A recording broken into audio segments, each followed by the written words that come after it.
السلام علیکم ورحمۃ اللہ وبرکاتہ سامعین و ناظرین، ایک مرتبہ پھر ہم سنڈے باکس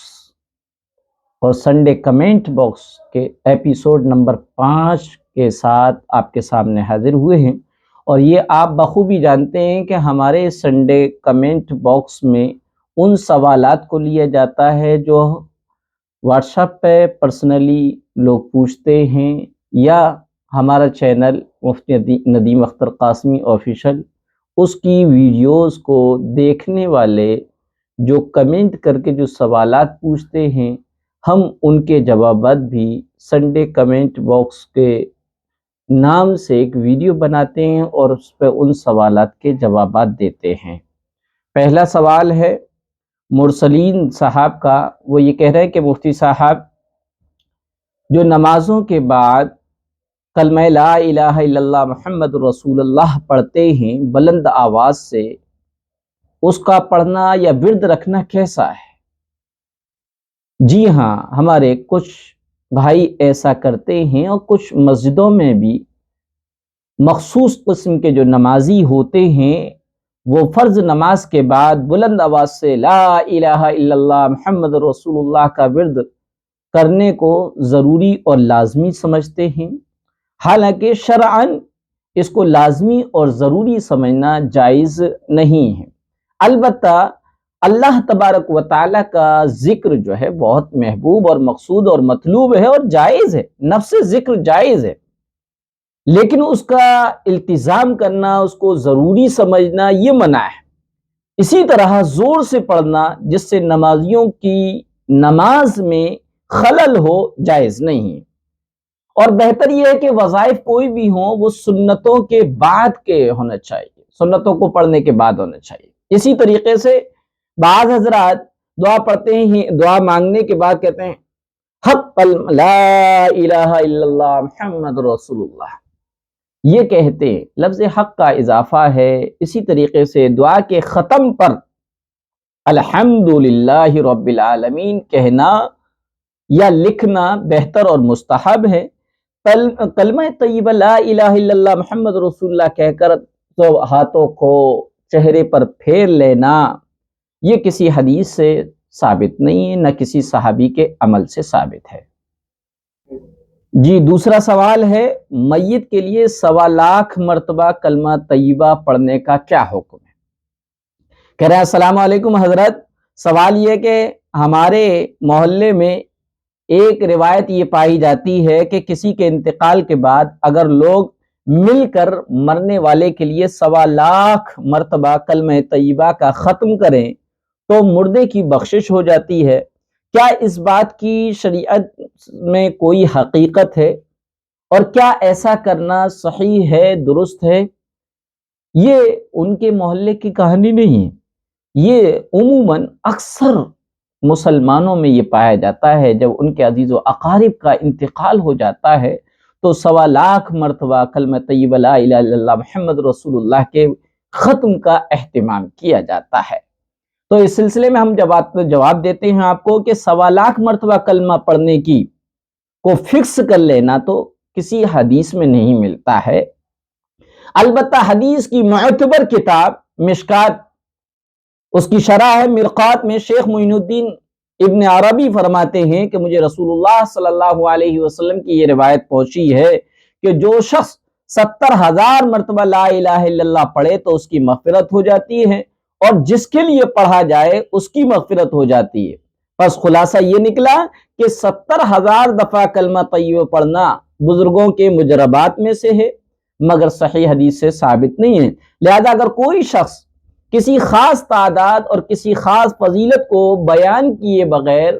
اور اس کا یقین کیے بغیر اس کلمے کو کثرت سے ورد کرے تو یقیناً اس کے لیے یہ عمل باعث اجر و ثواب ہوگا، اور اگر مرحومین کے لیے پڑھا جائے تو انشاءاللہ ان کے لیے مغفرت کا سبب بنے گا، کیونکہ اس کلمے کا پڑھنا افضل ترین کلمہ ہے اور اس کلمے کا پڑھنا ثواب سے خالی نہیں۔ جی، رئیس الحق ہیں، یہ سوال کر رہے ہیں، میرا سوال یہ ہے کیا نماز کے بعد کلمہ پڑھنا اور ایسا کہنا کہ یہ یا اللہ یہ کلمہ آپ کے پاس میری امانت ہے، اسے میری موت کے وقت مجھ کو لوٹائیے گا، کیا یہ کہنا درست ہے؟ یاد رکھیے گا کلمہ طیبہ کا پڑھنا بڑی فضیلت کی بات ہے، لیکن اللہ تبارک و تعالیٰ سے یہ کہنا کہ اے اللہ یہ کلمہ میری طرف سے آپ کے پاس امانت ہے، موت کے وقت مجھے لوٹانا، یہ کسی بھی حدیث سے ثابت نہیں، بلکہ یاد رکھا جائے کہ ایمان پر زندگی گزارنا، اسلام کے مطابق زندگی گزارنا اور جینا اور ایمان کی حالت پہ مرنا، یہ ایک ایسا فعل ہے جس کو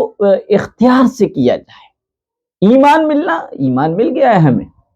اللہ کا بہت بڑا فضل ہے، اس کا احسان ہے، کرم ہے، لیکن اس ایمان کو باقی رکھنے کے لیے ضروری ہے کہ ہم اللہ سے دعا بھی مانگیں اور پیارے آقا حضرت محمد صلی اللہ علیہ وسلم کے بتائے ہوئے طریقے کے مطابق زندگی گزارے، اللہ کے حکموں کو پورا کرے، کیونکہ قرآن کریم میں فرمایا گیا یا ایھا الذین آمنوا اتقوا اللہ حق تقاتہ ولا تموتن الا وانتم مسلمون،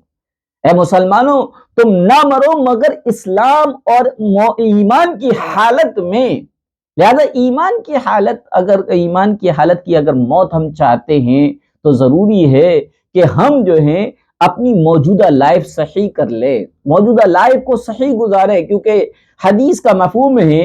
کہ جو جس حالت میں زندگی گزار رہا ہے اس کو اسی حالت میں موت آنی ہے، اور جس کو جس حالت میں موت آئے گی قیامت کے دن وہ اسی حالت میں اللہ کے سامنے اٹھا کر پیش کیا جائے گا۔ اب ہماری زندگیاں تو جو ہیں دین سے بے دوری کی طرف کچھ گزر رہی ہیں، ہماری زندگیاں جو ہیں دین اور اسلام کی تعلیمات سے بہت کوسوں دور، فیشن، مغربی تہذیب، ریت رواج، رسم برادریوں کے طور طریقوں پہ گزر رہی ہے، اور ہم یہ چاہتے ہیں کہ موت جو ایمان والی آئے تو کیسے آ جائے گی؟ اگر ہم یہ چاہتے کہ ایمان والی موت آنی ہے اور ایمان پر خاتمہ کرانا ہے تو اپنی موجودہ لائف کو ایمان والی بنا لیں، انشاءاللہ ایمان والی ہی حالت میں موت آئے گی اور ایمان والی ہی حالت میں اللہ کے سامنے اٹھایا جائے گا۔ لہٰذا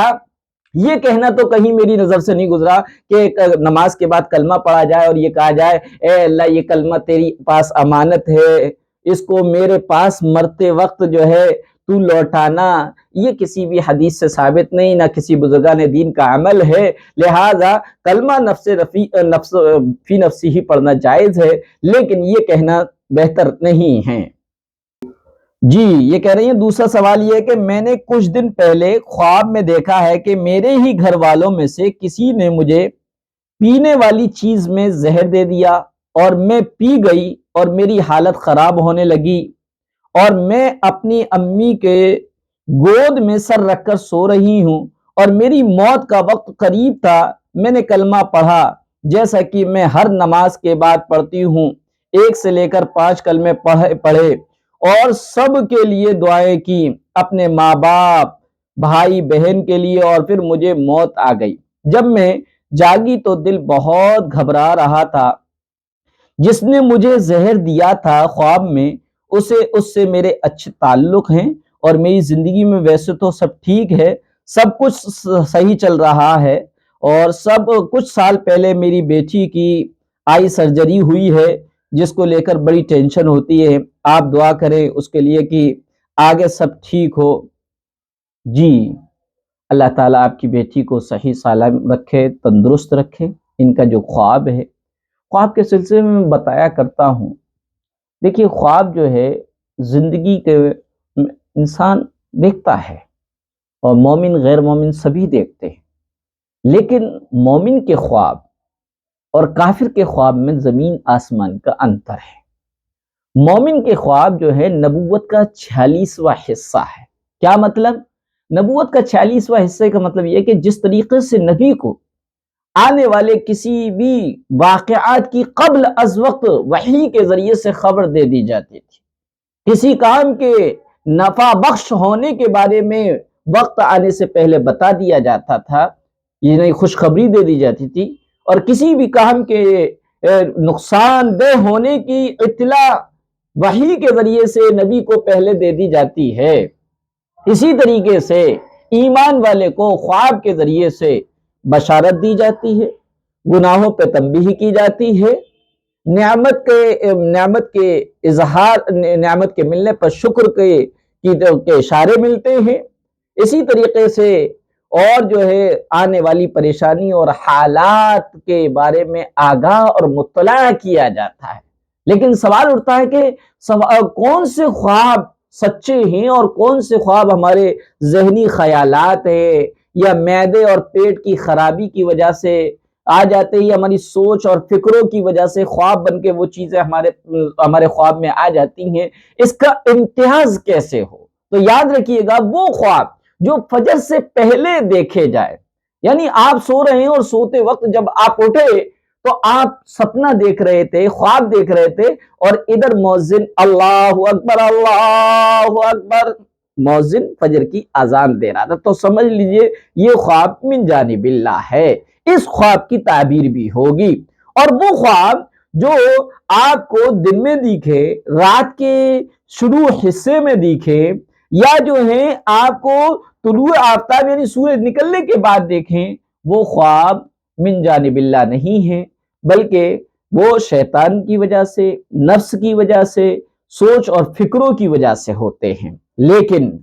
یاد رکھا جائے کہ خوابوں کی زندگی ہم جینا چھوڑ دیں۔ خواب کی تعبیر پوچھنا چاہیے، خواب اچھی بات ہے، لیکن خواب کی جو بھی تعبیر آئے اس پر عمل بھی کرنا چاہیے، اور خواب باشرع بندے سے پوچھنا چاہیے جو پورے علم پر کیا ہے بہت اچھی طریقے سے نظر ہوتی ہو، قرآن اور حدیث پر اس کی بہت گہری نظر ہوتی ہو، بزرگان دین، نبیوں کے، صحابہ کے خواب کی اور ان کی تعبیرات کی اس نے اسٹڈی کی ہو، اس کو مطالعہ کیا ہو، اس کی جانکاری رکھتا ہو، اس سے ہی خواب پوچھنا چاہیے۔ اسی طریقے سے جس سے آپ خواب پوچھ رہے ہیں وہ آپ کی لائف سے واقف بھی ہونا چاہیے، کیونکہ تعبیر کے لیے خواب دیکھنے والے کے حالات کا بڑا دخل ہوتا ہے، جس کی وجہ سے صحیح تعبیر آ سکتی ہے۔ اس لیے مجھ سے لوگ بہت پوچھتے ہیں، ایک چینل والے تھے بیچارے، ان کا نام نہیں لے رہا، وہ اب بھی ہیں، بہت مشہور ہیں، لیکن وہ خواب کی تعبیر مجھ سے پوچھا کرتے تھے اور پھر اپنے چینل پہ وہ بتایا کرتے تھے، میں ان کا نام نہیں لینا چاہ رہا۔ تو بہرحال مجھ سے بھی خواب کی تعبیر پوچھتے ہیں، تو یہ خواب کی تعبیر پوچھی جا رہی ہے۔ ان کے اس خواب میں یہ بتایا گیا ہے کہ کلمہ نماز کے بعد جو یہ پڑھتی ہیں اس کا دنیاوی فائدہ ہوگا، اخروی بھی فائدہ ہوگا، اور ان کے اپنے چاہنے والے، ان کے اپنے متعلقین جو ان کو خواب میں پینے کی چیز میں زہر دے رہے ہیں اور جس کی وجہ سے یہ موت کے قریب ہو جاتی ہیں، ماں کے گود میں رکھ کر اور کلمہ پڑھ کے اپنے بھائی بہن ماں باپ کے لیے دعا کرتی ہیں، یہ سب خواب کے پارٹس ہیں، جز ہیں۔ ان سب کی تعبیر یہ ہے کہ آپ کے متعلقین جو آپ سے حسد رکھتے ہیں، جیلسی رکھتے ہیں، نفرت کرتے ہیں، اور بظاہر ہمدرد ہیں، آپ کے خیر خواہ ہیں، لیکن بباطن وہ کیا ہے، پیچھے آپ کی بدخواہی کرتے ہیں اور آپ کا برا چاہتے ہیں۔ لیکن یاد رکھیے گا، آپ اسی طریقے سے نماز کی پابندی رکھیے گا، کلمے کا جو ورد ہے وہ کرتے رہیے گا، اور جو ہے شریعت کے احکام پر عمل کرتے رہیے گا۔ یہ تو ہمارا یقین بھی ہے کہ بغیر اللہ کے حکم کے کوئی ہمیں نقصان نہیں پہنچا سکتا، ہمیں کیا ہے تکلیف نہیں دے سکتا۔ اس لیے آپ کو آپ کے بدخواہ اور خیر خواہ کی شکل والے رشتہ دار کی بدخواہی، حسد، جیلسی آپ کو کوئی نقصان نہیں دے گی انشاءاللہ۔ کلمے کی طریقے سے، کلمہ پڑھنے کی وجہ سے آپ کی زندگی بھی خوشحال رہے گی، اور آپ کی اخروی زندگی بھی ہم ہمیشہ باقی رہے گی۔ اس لیے اللہ کا شکر ادا کرتے رہیں، اور جو ہے اللہ کے احکام کی ادائیگی کرتے رہیں۔ ہو گیا جی۔ یہ ہے مولانا محمد فیضان صاحب، یہ کہہ رہے ہیں کہ مفتی صاحب، نظر بد سوشل میڈیا کے ذریعے بھی لگ سکتی ہے۔ سوشل میڈیا کے ذریعے سے نظر لگنے کا کیا مطلب؟ سوشل میڈیا پر یعنی آپ فیس بک چلاتے ہیں، انسٹا چلاتے ہیں، ٹیلی گرام چلاتے ہیں، یوٹیوب چلاتے ہیں، اور بھی کوئی چیز ہیں جو آپ چلاتے ہیں، واٹس ایپ وغیرہ، ان کے اسٹیٹس پر، ڈی پیز پر اپنی یا اپنے پیاروں کے بچوں کی اور اپنے گھر کے خوبصورت گھر کی تصویر لگانا، یہ اس سے گریز کرنا چاہیے، بچنا چاہیے، کیونکہ دنیا میں حاسدین اور بدخواہوں کی تعداد ہمدردوں اور خیرخواہوں سے زیادہ ہے۔ رسول اللہ صلی اللہ علیہ وسلم نے فرمایا نظر بد آدمی کو قبر میں اور اونٹ کو ہنڈیا میں پہنچا دیتی ہے۔ اس لیے اپنی اسٹیٹس پر اپنوں کی، اپنے خوبصورت پیارے بچوں کی، اپنے گھر کی پکچر نہ لگایا کریں، نظر لگ سکتی ہے۔ دوسرا، میں خوب کہتا ہوں کہ اسی طریقے سے کھانے پینے کی اشیاء، کھانے پینے کی ڈش جو آپ ڈیلیشس اور بہت لذیذ اور ذائقے دار کھانے یا کوئی چیز آپ کھاتے ہیں تو اپنے اسٹیٹس پہ لگا لیتے ہیں، یہ بھی نہ لگایا کریں، کیونکہ اس کو للچائی اور حسرت بھری نگاہیں دیکھتی ہیں، اس سے بھی نظر لگ سکتی ہے۔ جی، یہ ہمارے اسٹوڈنٹس ہیں، انجم بہن، یہ کہہ رہی ہیں کہ السلام علیکم ورحمۃ اللہ وبرکاتہ، میری پھوپھی کی بیٹی کا انتقال ہو گیا ہے، آپ سبھی بہنوں سے اور مفتی صاحب سے درخواست ہے کہ ان کے لیے دعائے مغفرت کریں۔ وہ صرف 24 سے یا 25 سال کی ہوں گی، ڈیلیوری کے ٹائم ان کا انتقال ہو گیا، اور اس دعا کی ریکویسٹ پر جو سوال کیا ہے وہ شگفتہ شاہید نے کیا ہے کہ مفتی صاحب ڈیلیوری کے دوران اگر عورت کا انتقال ہو جائے تو کیا اس کو شہید کا درجہ ملتا ہے؟ جی دیکھیے، موت کا کوئی بھروسہ نہیں، موت کی کوئی ٹائمنگ نہیں، کب کس کو آ جائے، جوان کو آ جائے، مرد کو آ جائے، عورت کو آ جائے، امیر کو آ جائے، غریب کو آ جائے، بچے کو آ جائے، بوڑھے کو آ جائے، کوئی ٹائمنگ نہیں۔ ہاں البتہ یہ کہ ڈیلیوری کی حالت میں اگر موت آ گئی تو کیا وہ شہید کہلائیں گے؟ تو اس کے جواب کو سننے سے پہلے تھوڑی سی وضاحت کر لی جائے۔ وضاحت کیا ہے؟ شہید کی 4 قسمیں، بلکہ 3 قسمیں ہیں مرنے کے اعتبار سے۔ انسانوں کی 4 قسمیں، ایک وہ جو نہ دنیا کا شہید ہو نہ آخرت کا شہید ہو، جیسے کہ دنیا میں نیچرلی فطری اور طبعی موت سب مرتے ہیں، تو یہ نہ دنیا کے شہید کہلائیں گے نہ آخرت کے شہید کہلائیں گے۔ دنیا کے شہید نہ کہلانے کا مطلب یہ کہ اگر یہ مسلمان ہیں، اگرچہ گناہ گار صحیح، اگرچہ بے نمازی صحیح، لیکن ان کو غسل بھی دیا جائے گا، کفنایا بھی جائے گا، ان کی نماز جنازہ بھی پڑھی جائے گی اور دفنایا جائے گا۔ دوسری قسم ہے جو دنیا کے اعتبار سے بھی شہید ہوں اور آخرت کے اعتبار سے بھی شہید ہوں۔ یہ وہ لوگ ہیں جو راہ خدا میں، اللہ کے راستے میں قتل کیے جائے،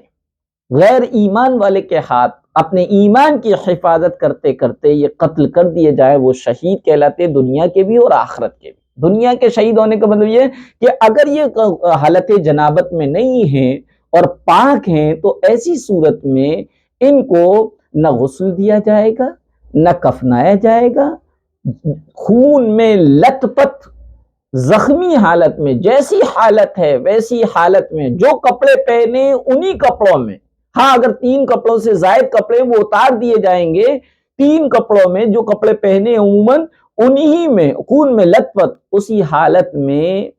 نماز جنازہ پڑھ کے ان کو دفنا دیا جائے گا۔ یہ دنیا کے اعتبار سے شہید ہو گئے، یعنی ان کو غسل نہیں دیا جائے گا، کفنایا نہیں جائے گا اگر یہ پاک تھے، جنابت کی حالت میں نہیں تھے، اور اللہ تعالیٰ شہیدوں کو وہ مرتبہ عطا فرمائے گا کہ اور لوگ رشک کریں گے۔ تیسری قسم وہ ہیں جو دنیا کے اعتبار سے تو شہید نہیں ہے لیکن آخرت کے اعتبار سے شہید ہیں۔ یہ وہ لوگ ہیں جو پیٹ کی بیماری میں یا اور چیزوں سے ان کی وجہ سے انتقال ہو گیا ہو، تو ان کو دنیا میں تو عام مردوں کی طرح غسل بھی دلایا جائے گا، کفنایا بھی جائے گا، نماز جنازہ بھی پڑھی جائے گی اور دفنایا بھی جائے گا، لیکن اللہ تعالیٰ آخرت میں ان کو شہیدوں کے درجے عطا فرمائے گا۔ اور چوتھی قسم جو دنیا کا شہید ہے لیکن آخرت کا شہید نہیں، یہ منافقین لوگ ہیں جو دکھاوے کے لیے رائے خدا میں لڑے اور لڑنے کے بعد مر گئے، لیکن اللہ جو دلوں کے رازوں کو جاننے والا ہے وہ جانتا ہے کہ یہ ایمان میں سچے نہیں ہیں، یہ منافق ہیں، یہ دکھاوے کے لیے، دنیا کے حرص و حوث کے لیے، دنیا کی مفاد کے لیے یہ راہ خدا میں لڑے ہیں اور مارے گئے ہیں، تو یہ لوگ دنیا میں تو کیا ہے، ان کو غسل نہیں دیا جائے گا، ان کو کفن نہیں دیا جائے گا، اور ان کو نماز جنازہ پڑھ کے دفنا دیا جائے گا، لیکن اللہ سے کوئی چیز مخفی نہیں ہے، اس لیے آخرت میں ان کو شہید کا درجہ تو کیا بلکہ ان کو دوزخ کے نچلے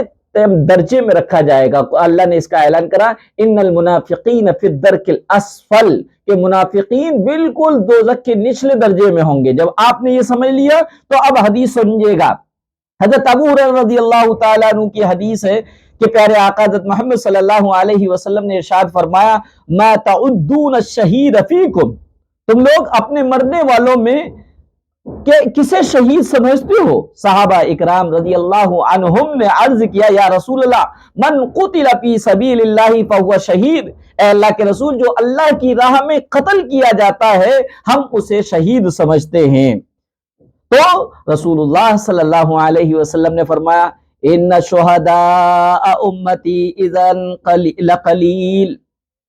اگر ایسا تو پھر تو میری امت کے شہید بہت کم ہوں گے۔ صحابہ رضی اللہ تعالی عنہم نے اجمعین عرض کیا،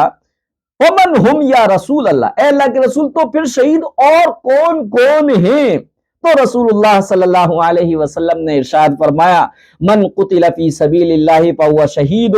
ومن مات فی سبیل اللہ وہو شہید،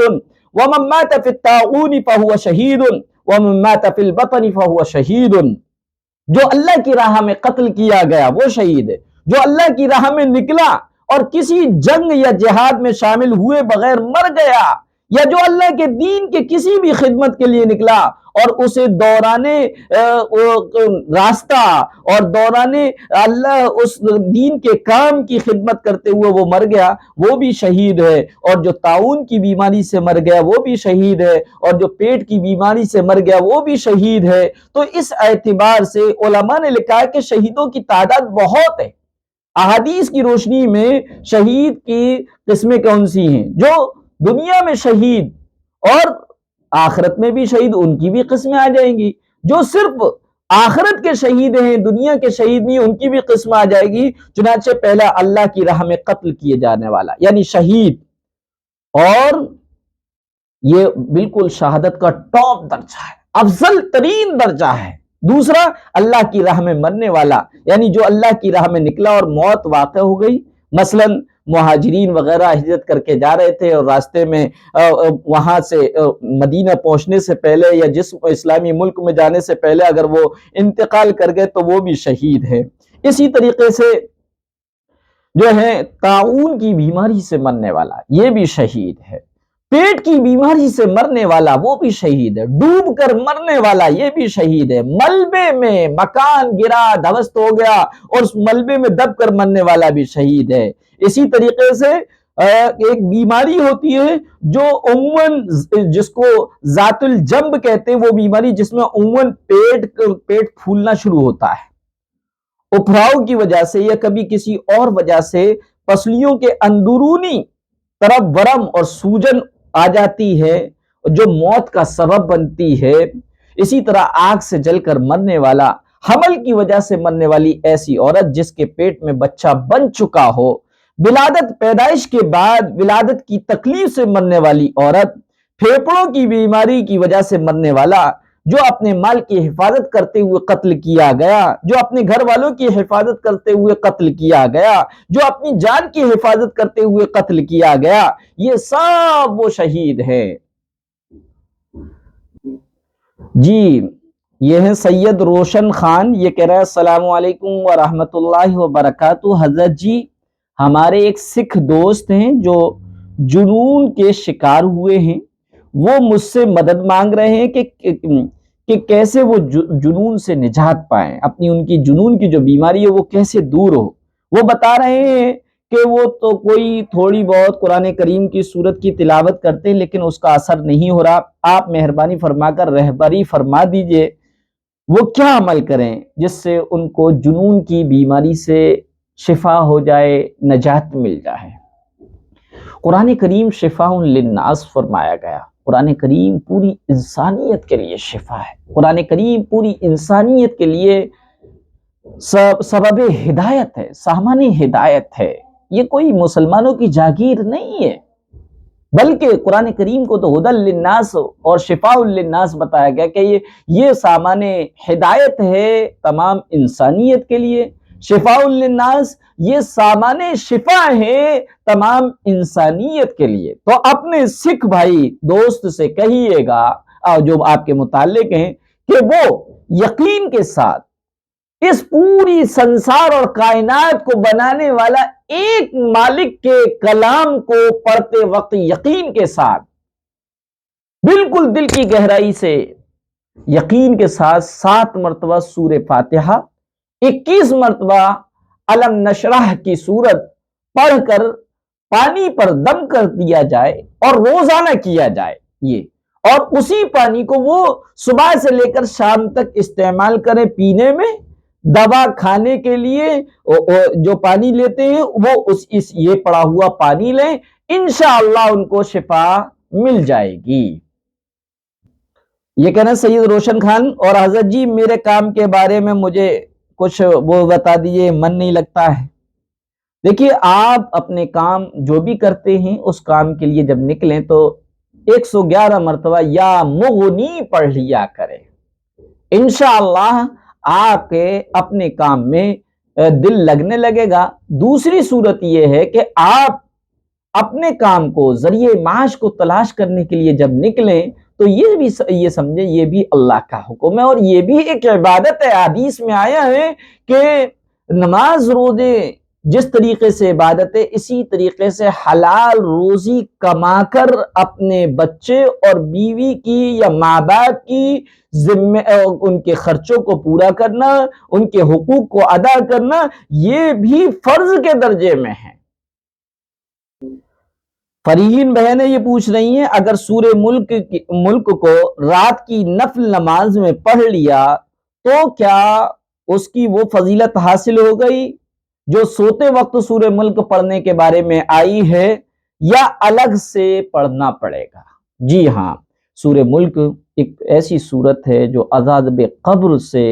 نجات دلاتی ہے اپنے پڑھنے والے کو۔ چنانچہ پیارے آقا حضرت محمد صلی اللہ علیہ وسلم کا فرمان ہے کہ سوتے وقت سورہ ملک الف لام میم سجدہ پڑھ لیا کرو، کیونکہ یہ تمہیں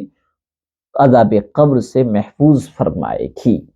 لہذا اگر کسی نے عشاء کے بعد کی نفل میں یا عشاء کی 70 رکعات میں جو نفل ہوتی ہے اس میں سورہ ملک پڑھ لی، 1 رکعت میں یا 2 رکعت میں پڑھ لی یا 4 میں پڑھ لی، یا الگ سے مستقلاً نفل پڑھے، جو کہ عموماً پڑھتے ہیں لوگ باغ جو تہجد میں نہیں اٹھ پاتے ہیں، وہ عشاء کی 17 رکعت پڑھنے کے بعد 2-4 رکعت نماز تہجد کی نیت سے پڑھ لیتے ہیں، ان کو ثواب مل جاتا ہے۔ تو ان نفلوں میں اگر سورہ ملک پڑھ لی ہے تو یقیناً وہ فضیلت حاصل نہیں ہوگی، بستر پر پہنچنے کے بعد وہ الگ سے پڑھنا پڑے گی۔ یہ فرین بہنیں یہ کہہ رہی ہیں السلام علیکم ورحمۃ اللہ وبرکاتہ، اگر ہم پر سجدہ سہو واجب ہے لیکن سلام پھیرنے کے بعد یاد آیا تو اب سجدہ سہو کیسے کرنا ہوگا؟ کیا نماز دوبارہ سے پڑھا؟ جی ہاں، اگر آپ کے اوپر کوئی واجب کے چھوٹ جانے سے یا واجب کی ادائیگی میں تاخیر کی وجہ سے یا واجب کے ادا کرنے میں تکرار ہو گیا، یعنی ڈبل کر لیا، کسی بھی صورت میں آپ پر اگر سجدہ سہو واجب ہو گیا تو سجدہ سہو چونکہ نماز کے آخر میں کیا جاتا ہے، لیکن آخری نماز میں آپ کو یاد نہیں رہا، دونوں طرف آپ نے سلام پھیر لیا اور آپ ابھی ایسی بیٹھے ہیں، پھر آپ کو یاد آیا کہ مجھ پہ تو سجدہ سہو واجب تھا کیونکہ مجھ سے غلطی ہو گئی تھی، اس کی وجہ سے مجھے سجدہ سہو کرنا چاہیے تھا لیکن میں نے کیا نہیں، تو اب کیا کریں؟ تو جواب یہ ہے کہ اگر دونوں طرف سلام پھیرنے کے بعد یاد آیا کہ سجدہ سہو واجب تھا، وہ ہم نے نہیں کیا، تو جب تک آپ کا سینہ قبلے سے نہ پھرا ہو اور آپ نے بات چیت نہ کی ہو، اگرچہ تسبیح فاطمہ وغیرہ ذکر وغیرہ کر لیا ہو، بیٹھے بیٹھے بات چیت نہ کی ہو، سینہ قبلے کی طرف سے نہ پھرا ہو، یعنی کوئی بھی ایسا عمل نہ کیا ہو جو نماز کو خراب کر دیتا ہے، ایسی کنڈیشن میں آپ سلام پھیر کے 2 سجدے کیجئے، پھر اتحیات پڑھیے، درود شریف پڑھیے، دعا پڑھیے، اس کے بعد دونوں طرف سلام پھیر دیجئے، آپ کی نماز مکمل ہو گئی، دوبارہ سے نماز پڑھنے کی ضرورت نہیں ہے۔ جی ایک بہن ہے، وہ یہ کہہ رہی ہیں کہ مفتی صاحب میرے بڑے بھائی آؤٹ آف کنٹری میں ہیں، وہ وہاں پر نشہ کرنے لگے ہیں، ان کی عادت کیسے چھوٹے گی بتائیے، کوئی دعا ہو تو بتا دیجئے، ہم لوگ یہاں سے پڑھیں، وہ وہاں سے پڑھیں، وہ وہاں سے پڑھیں گے نہیں، ہم ہی لوگ پڑھیں، تو ایسی صورت میں کچھ ان کے اندر ان کے نشے کی عادت چھوٹے، تو اس کے لیے دیکھیے وہاں پر کوئی نگرانی کرنے والا ہو۔ اگر بھائی کے اندر یہ بری لت لگ گئی ہے تو اس کو اپنے ملک بلا لیں، روکا سوکھا کھا لیں، اپنے آپ کو ایسے گناہوں سے بچائیں جو دوزخ کا ایندھن بننے کا ذریعہ بنیں گے، جو دوزخ میں لے جانے کا ذریعہ بنیں گے۔ اپنے آپ کو بھی بچائیں، اپنے رشتہ داروں کو بھی بچائیں، کیونکہ دنیا تو کٹنی ہے، جیسے چاہے ویسے کٹ جائے گی۔ اگر چکن مٹن کھا کے نہیں گزری تو چٹنی روٹی اور دال روٹی کھا کر بھی گزرنی ہے، گزر جائے گی۔ لیکن اصل مسئلہ تو آخرت کی زندگی کا ہے کہ آخرت کی زندگی کسی طریقے سے تباہ ہو، برباد نہ ہو، تو ہو سکتا ہے تو ان کو یہاں بلائیں، کیونکہ ان کو یہاں بلا کر ان کا خیال کرنا، ان کی نگرانی رکھنا یہ زیادہ آسان ہے، اور اگر وہ آؤٹ آف کنٹری رہیں گے تو ہو سکتا ہے کہ ان کے بگاڑ کے چانس اور ہو جائے۔ بہرحال دعا کے لیے کہا تھا تو یہ دعا ہے، رب اجعلنی مقیم الصلاۃ ومن ذریتی ربنا وتقبل دعا۔ 111 مرتبہ عشاء کی نماز کے بعد 2 رکعت صلاۃ الحاجہ پڑھیں، اور آگے پیچھے 7 مرتبہ درود شریف پڑھیں، اور 111 مرتبہ درمیان میں رب اجعلنی مقیم الصلاۃ ومن ذریتی ربنا وتقبل دعا، اس دعا کو پڑھیں اور خوب اللہ سے دعا کریں اپنے بیٹے کی فرما برداری کی، اور اب یا بہن پڑھیں اپنے بھائی کی اطاعت اور فرما برداری اور دین پر قائم رہنے کی دعا کریں۔ انشاءاللہ اللہ سے امید رکھیں کہ ضرور اللہ تعالیٰ اس میں مقصد میں کامیابی عطا فرمائے گا۔ جی یہ پاکستان سے ہیں، یہ میری بہن کہہ رہی ہیں، السلام علیکم ورحمۃ اللہ وبرکاتہ، مفتی صاحب میری موسی ہے، تنخواہ بڑھانے کا مطالبہ کر رہی ہے، اگر اس کی مطلوبہ اضافی رقم صدقے سے پوری کر دیا کروں تو کیسا ہوگا؟ گھروں میں ملازمائیں، خادمائیں، ماسیاں کام کرتی ہیں اور ان کی کچھ نہ کچھ تنخواہ ہوتی ہے، لہذا اگر ایسی صورت میں ماسی یا گھر کی ملازمہ اپنے سیلری میں کو بڑھانے کی ڈیمانڈ کرے، مطالبہ کرے، تو بہتر ہے کہ ملازموں کے ساتھ نرمی کے ساتھ پیش آنا چاہیے۔ اگر یہ دیکھ رہا ہے کہ واقعی کام بہت ہے اور کام کے اعتبار سے سیلری اور تنخواہ کم ہے تو بڑھا دینا چاہیے۔ ہاں البتہ اگر آپ بڑھانے کی پوزیشن میں نہیں ہیں تو ایسی صورت میں صدقے کی جو رقم آپ اس کی سیلری کے طور پہ اس کو نہیں دے سکتی، سیلری میں اضافے کے طور پر، تنخواہ میں اضافے کا نام دے کر اس صدقے کی رقم کو نہیں جوڑ سکتی۔ ہاں البتہ یہ کہیے ملازمہ سے اور خادمہ سے کہ ہم آپ کی تنخواہ تو نہیں بڑھائیں گے، تنخواہ تو اتنی ہی رہے گی، لیکن ہم آپ سے یہ وعدہ کرتے ہیں کہ ہر مہینے آپ کو انعام کی شکل میں کچھ نہ کچھ اضافی رقم دیا کریں گے۔ جب آپ یہ کہہ دیں تو جتنا بھی آپ کو صدقہ دینا ہے وہ سیلری سے ہٹ کر انعام کے نام سے اور صدقے کی نیت سے دے سکتے ہیں۔ یہ ثنا بہن ہے، اور یہ کہہ رہی ہیں کہ مفتی صاحب اس کے میننگ بولیے، یعنی انہوں نے ایک پوسٹ بھیجی ہے اور وہ پوسٹ میں جو حدیث ہے وہ ان کو سمجھ میں نہیں آئی۔ پوسٹ کیا ہے؟ یہ ہے گناہوں کی معافی۔ رسول اللہ صلی اللہ علیہ وسلم نے فرمایا، جب کسی بندے کے گناہ زیادہ ہو جاتے ہیں اور اس کے پاس اپنی مغفرت کے لیے اعمال صالح بھی نہیں ہوتے تو اللہ تعالیٰ اسے غم میں مبتلا کر دیتے ہیں تاکہ اسے گناہوں کی معافی کا سامان ہو سکے۔ مسند احمد میں ہے۔ یہ پوچھے اس کا مطلب کیا ہے؟ مطلب یہی ہے کہ مومن پر آنے والے حالات اور مصائب و پریشانیاں اور اس کے مزاج کے مطابق اور خواہش کے مطابق ویسا نہ ہونے پر جو غم اس کو لاحق ہوتا ہے، یہ غم بھی اور یہ حالات بھی، یہ مصائب بھی، یہ پریشانیاں بھی اللہ تعالیٰ نے مومن والوں کے لیے باعث اجر بنا دی، اس میں بھی ثواب دے دیا۔ بندے کے اوپر اگر ایمان والے بندے کے اوپر حالات آتے، اس کے مزاج کے خلاف کوئی بات ہوئی، اس کی مرضی اور پسند کے خلاف واقعات ہوتے ہیں اور اس پہ وہ صبر کرتا ہے اور وہ صبر کرتا ہے، تو اللہ تبارک و تعالی ان حالات کو اس بندے کے لیے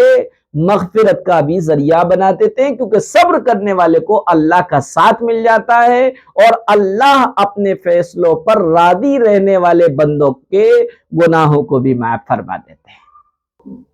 شاہین بہن سوال کر رہی ہیں، السلام علیکم، میرا ایک سوال ہے، جب ہم کسی سے بات کرتے ہیں یا فون پر بات کرتے ہیں اور بات ختم ہونے پر کہتے ہیں سب سے سلام کہہ دینا اور سب سے نہیں کہہ پاتے، تو کیا ایسے اس سے گناہ ملتا ہے؟ جی ہاں، اگر آپ کو کسی نے کوئی ذمہ داری دی ہے کہ آپ ہمارا سلام سب سے عرض کر دینا، تو سب سے عرض کر دینے کا مطلب یہ کہ جو جس وقت آپ کے پاس ہوں ان سے گفتگو ختم ہونے کے بعد یہ عرض کر دیا جائے کہ فلاں نے آپ کو سلام کہا ہے۔ جو لوگ آپ کے تعلقات کے سرکل میں ہیں، جو آپ کے آس پاس ہیں، ان کو سلام کہنے کی ذمہ داری اگر آپ کو فون کے ذریعے سے دی گئی ہے تو آپ اس ذمہ داری کو نبھائیں۔ اگر آپ اس ذمہ داری کو نہیں نبھاتے ہیں تو یہ غلط ہے اور امانت کے خلاف ہے اور آپ کو پہنچانا چاہیے۔ ہو سکتا ہے اس کے سلام کرنے، آپ کے ان سلام نہ کہنے کی وجہ سے بدگمانیاں پیدا ہو جائیں۔ مثلا میں گفتگو کر رہا ہوں، میرے پاس ایک صاحب بیٹھے ہوئے ہیں، ان کو یہ بھی معلوم ہے کہ فلاں کا فون آیا ہوا ہے، میں نے گفتگو ختم کی اور موبائل رکھ دیا، اور ان صاحب نے جو مجھ سے فون پہ بات کر رہے تھے انہوں نے یہ بھی کہا تھا کہ آپ کے پاس جو فلاں صاحب بیٹھے ہوئے ان کو سلام عرض کر دیجئے، اور میں نے عرض نہیں کیا، تو ہو سکتا ہے ان کو بدگمانی ہو جائے، ان کو برا لگے، ہو سکتا ہے ان کے تعلق ان فون کرنے والے اور ان بھائی کے درمیان کچھ نہ کچھ تعلقات میں درار آ جائے، اس لیے سلام عرض کر دینا چاہیے۔ یہ پاکستان سے ہیں، یہ سوال کر رہے ہیں، ان کا سوال ریٹن میں ٹیکسٹ میسج میں نہیں ہے بلکہ آڈیو میں ہے، سنتے ہیں پھر اس کا جواب دیتے ہیں۔ السلام علیکم ورحمۃ اللہ وبرکاتہ۔ مفتی صاحب کیا حال ہے؟ خیریت سے؟ طبیعت ٹھیک ہے؟ مفتی صاحب، ایک ساتھی نے دوران تبلیغ اپنی جماعت کے کسی ساتھی سے قرض لیا تھا، تو اس نے کہا تھا کہ میں اپنے پیسے لینے آپ کے پاس آ جاؤں گا، آپ کے پتہ وغیرہ مجھے معلوم ہے۔ تو اب جو ہے اس ساتھی کا وقت پورا ہو چکا ہے، تقریباً اس کو 4 سال ہو چکے ہیں، اب وہ بندہ اپنے پیسے لینے نہیں آیا۔ اب یہ جو شخص ہے اس کو نہیں پہچانتا کہ وہ کہاں ہے، کس جگہ میں ہے، اس نے اپنا پتہ نہیں دیا تھا۔ اس کا تو پتہ معلوم تھا لیکن جس سے قرض لیا گیا تھا اس کا پتہ معلوم نہیں ہے۔ تو اب یہ 4 سال گزر چکے ہیں، اب یہ سوچ رہا ہے کہ پتہ نہیں وہ ہے اس دنیا میں ہے یا نہیں ہے، عمر کے حساب سے بھی بوڑھے تھے، تو اب کیا کیا جائے؟ یہ ان کے جو پیسے ان کے ذمے پر آئیں تو آیا ان کے انتظار میں رہیں یا کوئی وصیت کر لیں یا کوئی صدقہ کر لیں ان رقموں سے؟ تو رہنمائی فرمائیں جزاک۔ جی وعلیکم السلام، بھائی کا سوال بہت اچھا ہے۔ انہوں نے بتایا کہ ایک تبلیغی دوست تھے، ساتھی تھے، ان کو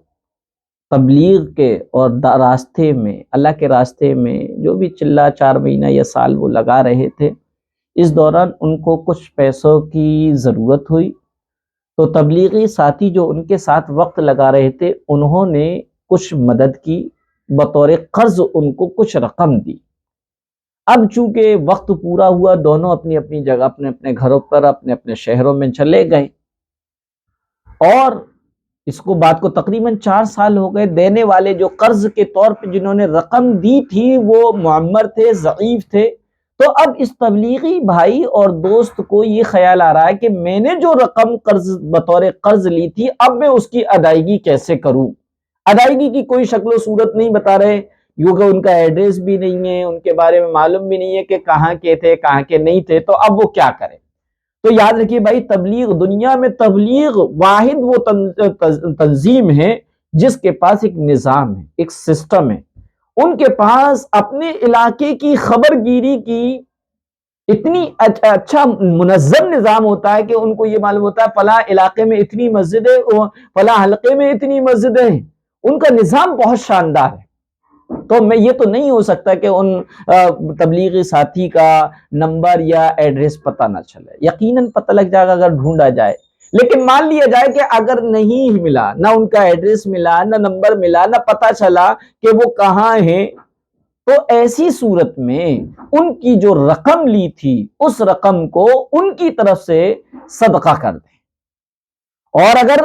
ان کے متعلقین وہ مل جائیں تو ان تک پہنچائیں، اگر وہ حیات نہیں ہے تو ان کے عزیز و اقارب اور جو وارثین ہیں ان تک وہ رقم پہنچائیں، اور رقم پہنچانے کی کوئی بھی صورت حتمی نہ ہو تو ایسی صورت میں جتنی رقم ان صاحب نے، تبلیغی دوست نے بطور قرض کی تھی، اتنی ہی رقم ان کی طرف سے صدقے کی نیت سے کسی ضرورت مند کو دے دیں۔ جی، شگفتہ شاہین بہن کہہ رہی ہیں کہ غلام پر جمعہ پڑھنا کیوں واجب نہیں ہے؟ غلام چونکہ اپنے مالک کی تابع ہوتا ہے، ان کے کام کاج میں ہوتا ہے، وہ آزاد نہیں ہوتا ہے، اس لیے جمعہ کے دن جمعہ کی نماز غلام پر واجب نہیں ہے۔ البتہ اگر وہ غلام اپنے مالک کی اجازت سے یا از خود ویسے ہی جمعہ کی نماز پڑھ لے تو جمعہ اس کی طرف سے ادا ہو جائے گا، اس کو ظہر نہیں پڑھنی ہے۔ لیکن اگر وہ ادا نہ کر پائے تو اس کو ظہر ہی پڑھنی ہے، جمعہ اس پہ واجب نہیں ہے۔ لیکن چونکہ اب جو غلامیت کا تو مسئلہ ہی نہیں رہا، غلامیت کو اسلام نے ہی ختم کیا ہے، یہ اسلام کی خوبی ہے، اس کا حسن ہے، اس کا جمال ہے کہ اس نے انسانیت کو آزاد کرایا۔ جو انسانیت ایک دوسرے کو غلامی کے زنجیر میں جکڑی ہوئی تھی اس کو اسلام نے آزاد کرایا، اور یہ تصور دیا اور یہ میسیج دیا، کوئی کسی کا غلام نہیں ہو سکتا، کوئی کسی سے اعلیٰ اونچا نہیں ہو سکتا، کوئی کسی سے کیا ہے باعزت اور ذلیل اور خوار نہیں، مقابلہ ہے ہی نہیں اس میں۔ سب ایک ماں باپ سے پیدا کیے، آدم و حوا کی اولاد ہے، اس لیے بحیثیت انسان سب برابر ہیں، لہذا اب تو مسئلہ ہی نہیں رہا۔ جی یہ کہہ رہے ہیں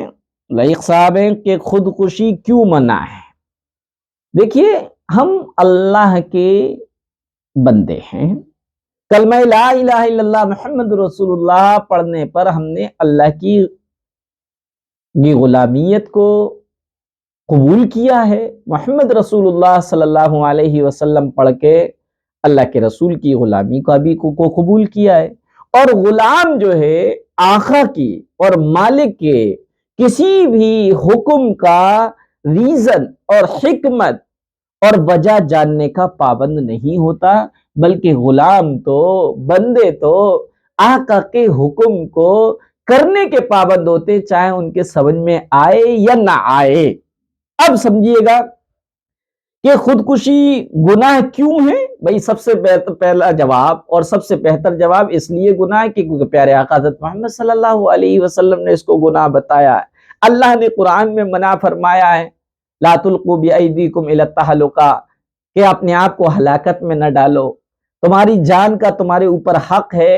یہ تمہاری جان ہے، یہ پارٹس آف باڈی ہے، یہ تمہارے نہیں ہے بلکہ ہماری تمہارے پاس امانت ہے۔ اب جب ہم پورے کے پورے امانتیں ہیں، اور امانت میں اگر اپنی طرف سے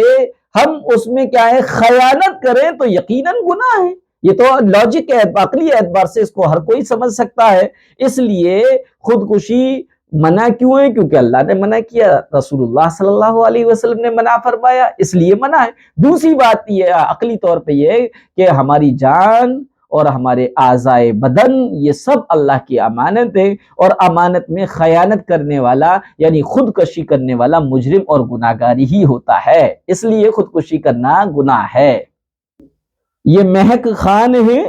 یہ کہہ رہی ہیں السلام علیکم ورحمۃ اللہ وبرکاتہ، بدن پہ body lotion, Boroplus, fair and lovely لگا کر نماز پڑھنا کیسا ہے؟ جی بالکل درست ہے، آپ نماز پڑھ سکتے ہیں، چہرے پہ لگے ہو، بدن پہ لگے ہو، باڈی لوشن لگا ہو، بورا پلس ویسلین وغیرہ لگی ہو یا فین لولی کریم وغیرہ لگی ہو، اس حالت میں آپ نماز پڑھ سکتے ہیں، کیونکہ یہ سب چیزیں جتنی بھی کریمز ہیں جو کہ مروجہ ہیں، مشہور ہیں، فیمس ہیں، جیسے ویسلین ہیں، اسی طرح بورا پلس ہے، اسی طریقے سے آپ کی پونڈس ہے اور فین لولی ہے، یا جتنے بھی اور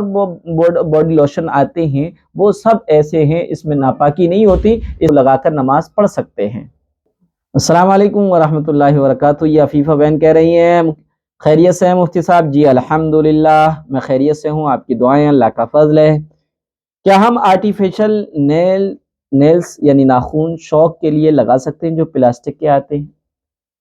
ناخن بڑے رکھنا یہ فطرت کے بھی خلاف ہے، اور پڑھے لکھوں کی ہر کوئی بھی پڑھا لکھا بندہ بڑے بڑے ناخنوں کو پسند نہیں کرتا ہے، اور اسلام نے بھی اس کو پسند نہیں کیا ہے۔ لہذا آرٹیفیشل نیلز لگا کر اس کو لمبے رکھنا شوق کے لیے، تو شوق ایسا کیجئے گا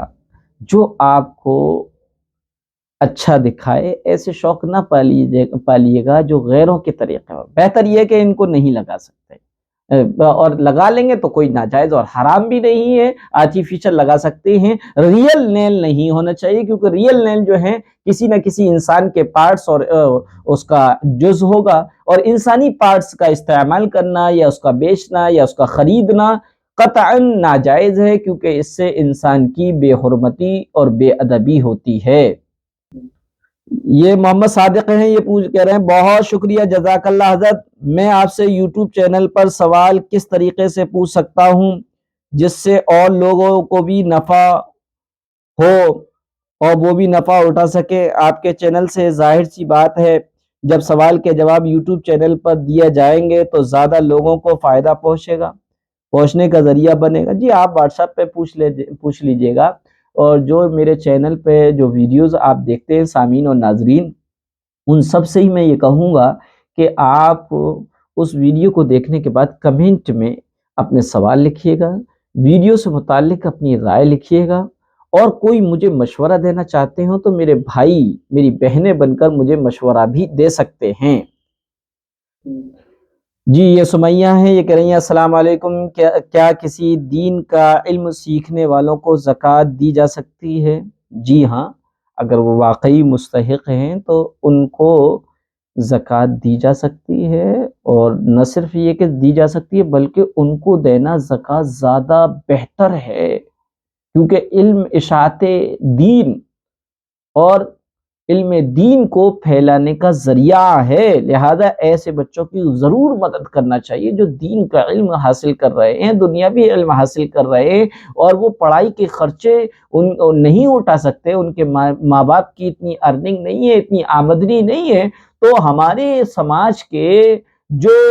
صاحب حیثیت لوگ ہیں، وہ دین میں پڑھنے والے ماہر بچے، قابل بچے، لائق فائق بچے، یا دنیاوی علم میں فائق لائق ہونہار بہت ہی زیادہ مائنڈیڈ اور بہت زیادہ پڑھنے والے بچے ہیں، لیکن ان کے پاس ذرائع نہیں ہے پڑھائی کو جاری رکھنے کے لیے، تو ایسے بچوں کو زکوٰۃ کے پیسے دیجیے گا، اور جو ہے ان کی پڑھائی کا سلسلہ جاری رکھیے گا، زکوٰۃ ادا ہو جائے گی۔ کیا سکھانے والے یعنی قرآن کریم یا دین سکھانے والے مولانا کو ہدیے کے علاوہ زکوٰۃ دے سکتے ہیں؟ جی ہاں، اگر وہ مولانا اور دین کا علم دینے والے حافظ صاحب، امام صاحب، مفتی صاحب اگر واقعی مستحق ہیں، ضرورت مند ہیں، اور ایسے لوگ سفید پوش ہوتے ہیں جو مانگ نہیں پاتے، اور ہم بھی ان کے نہ مانگنے کی وجہ سے ان کو ضرورت مند سمجھتے ہی نہیں، ہمارا تو یہ خیال ہے بڑے ہدیہ آتے ہیں، ارے بہت کچھ ہے ان کے پاس، تو ایسی صورت میں ہم ان کو نہیں دیتے ہیں، جس کی وجہ سے وہ محروم کے محروم رہ جاتے ہیں۔ یاد رکھیے گا، اگر کوئی عالم ضرورت مند ہے اور اپنی ضرورت کا کبھی اس نے اظہار نہیں کیا، آپ کے اوپر یہ لازم ہے کہ تحقیق کریں، اور تحقیق کرنے کے بعد اس کی مدد کریں، چاہے آپ کو زکوٰۃ کی رقم سے کرنا پڑے، لیکن زکوٰۃ لفظ زبان سے یہ نہیں کہنا ہے کہ یہ زکوٰۃ کی رقم ہے، بلکہ دل میں رکھنا ہے اور ان کو ہدیے کے نام سے دے دینا ہے۔